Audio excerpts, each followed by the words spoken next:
بچے کے جوش اور جذبے سے ہمیں ایک سبق لینی چاہیے کہ ہمارے اور آپ کا بھی ایمان ایسی تازہ اور مضبوط رہے جیسا ایک بچے کا ہے۔ محترم حضرات،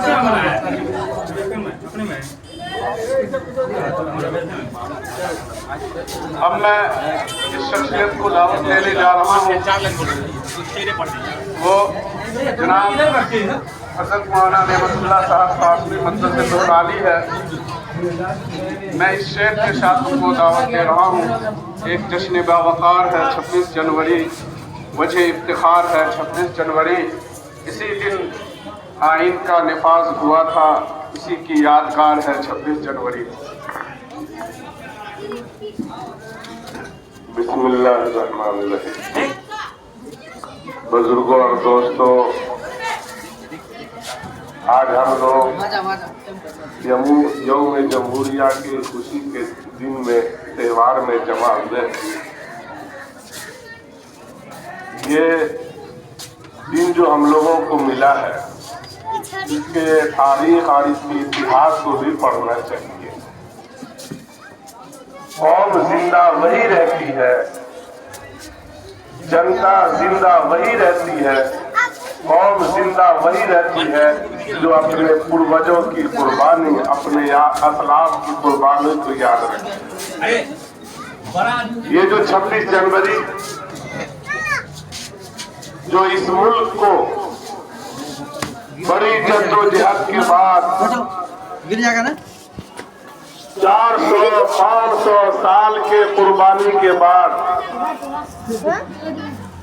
15 اگست کو ملک آزاد ہوا، اور 3 سال کی محنت کے بعد 26 جنوری 1950 کو اس ملک کا قانون بن کے اس ملک میں نفاذ کیا گیا۔ اس کے معمار اول اور اس کمیٹی کے سربراہ جناب بھیم راؤ امبیڈکر تھے، جنہوں نے اس ملک کے قانون کو بنایا، لا کو بنایا، اور اس ملک کے آئین کے اندر تمام قوموں کو، تمام ملتوں کو، تمام مذاہب کے ماننے والوں کو، تمام دھرم کے ماننے والوں کو یکساں حقوق دیے گئے۔ یہ ملک کسی ایک کا نہیں ہے۔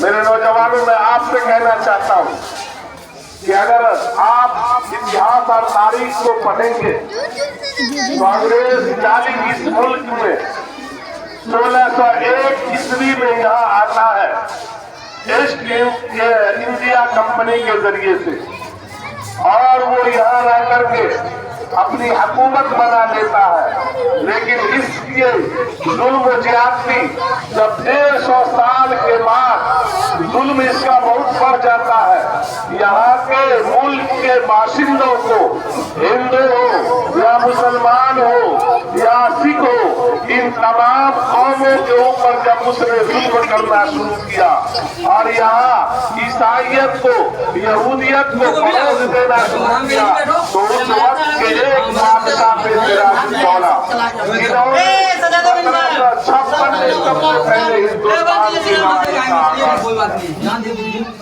اور یہ لڑائی کا آغاز جب ہوا اور انگریزوں سے جب مسلمانوں نے صرف ایک جماعت سے جب مقابلہ کیا ہے، تو اسے ٹیپو سلطان وہ شہید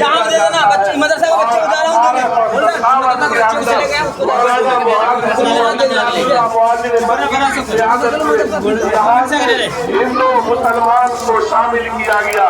200 سال کے بعد یہاں کی قوم اور یہاں کے برادران وطن اور یہاں کے مسلمان، یہاں کے سکھ، یہاں کے ہندو اور دوسرے لوگ 150 سال کے بعد اس ملک کے آزادی میں حصہ لیا۔ اس لیے آج تاریخ کو مٹایا جاتا ہے مسلمانوں۔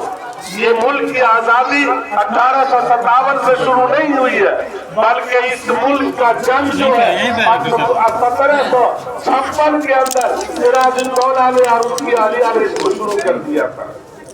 یہ ملک کے اندر سب سے پہلے اگر کسی نے آزادی کا پھول پھونکا ہے تو وہ مسلمان ہے اور مسلمان کے علماء ہے. آپ اگر اس تاریخ اور اس اتہاس کو پڑھیں گے تو کتنے لاکھ مسلمان اور علماء 1756 کے بعد سے لے کر 1799 1857 تک کتنے کر چکے تھے. اس کے بعد شدہ یہ ملک 1857 کے اندر جنگ کے اندر تمام یہاں کے لوگ شامل ہوتے ہیں اور یہاں کے برادران وطن شامل ہوتے ہیں. جب یہ ملک کے اندر آزادی کی تحریک کو پھونکا جاتا ہے اور وہ دارالعلوم دیوبند کے ذریعے ہوتا ہے, پھر جا کر کے شدہ 1947 میں یہ ملک آزاد ہوتا ہے 15 اگست کو, اور 1950 میں جا کر کے 26 جنوری کے اندر آئین میں ہمارے اول ڈاکٹر امبیڈکر کی قیادت میں اس ملک کے قانون کو بنایا جاتا ہے اور اس ملک کے قانون کو آئین کو نافذ کیا جاتا ہے. وہی وہ دن ہے جس کو آج ہمارا آپ منا رہے ہیں. یہ ملک, یہاں کی آئین, یہاں کی دستور, یہاں کے تمام لوگوں کو برابر کا حق دیتا ہے. کسی کو ترجیحی انداز میں جینے کا حق نہیں ہے. یہاں کا ہر فرد اپنا ادارہ قائم کر سکتا ہے, اپنے مساجد قائم کر سکتے ہیں, اپنے اسکول قائم کر سکتے ہیں, اپنے کالج قائم کر سکتے ہیں, چاہے جس دھرم اور جس مذہب کا ماننے والا ہو. آپ کو آج سمجھنا چاہیے یہ دن بہت زیادہ قربانی کے بعد اور بہت سارے لوگوں کی قربانی کے بعد یہ ملا ہے. ہم آج اس دن کے اندر ارادہ کریں, وعدہ کریں, اس ملک کو جس طریقہ سے آئین نے مالا دستی دی ہے اور تمام لوگوں کو مالا دستی دی ہے, ہم اس کے ساتھ اس ملک میں زندہ رہیں گے. کسی کی برچسپی کو ہم نہیں مانیں گے, ہم ملک کے آئین اور دستور کو مانیں گے اور اس ملک نے ہمیں یہ حق دیا ہے کہ ہم برابری کے ساتھ اس ملک میں جیئیں گے. میں آپ تمام لوگوں سے یہ کہنا چاہتا ہوں, آپ اپنی تاریخ اور اتہاس کو پڑھیں, اور جب تاریخ کو پڑھتی ہے اور سمجھتی ہے پھر جا کے وہ آگے بڑھتی ہے.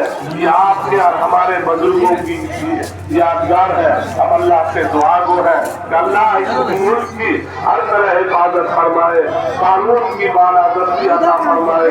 ربنا تقبل منا